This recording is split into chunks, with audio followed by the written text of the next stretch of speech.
A social media blackout didn't stop protesters from gathering on Iran's streets for a fourth day and posting these videos. The Iranian government says people have the right to express their discontent, but violence is unacceptable. Iranian state media says some social media sites and messaging apps such as Telegram have been blocked to keep the peace. On Saturday, there were also pro-government rallies. We cannot predict the time when the protests will come to an end, but the protests will shake the people in power, who must give priority to people's demands and needs. The state of the economy and rising prices sparked the initial protests. Austerity measures after years of sanctions have led to a 12% unemployment rate.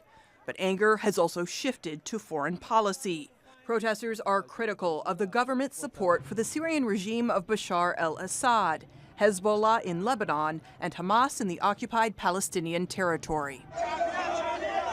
The Iranian government says foreign entities are fomenting violent and deadly clashes.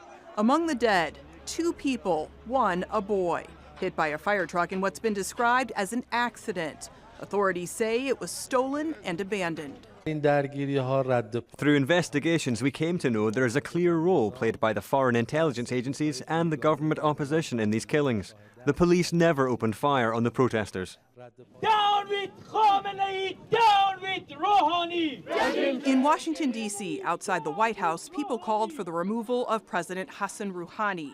President Donald Trump tweeted that people are, quote, getting wise to how their money and wealth is being stolen and squandered on terrorism. Rouhani fired back. This man who today in America wants to sympathize with our people has forgotten that a few months ago he called the nation of Iran terrorists. These are the largest protests in almost a decade. Although Sunday's protests were smaller than the previous night, there are calls for people to continue with the demonstrations. Natasha, Ghoneim, Al Jazeera.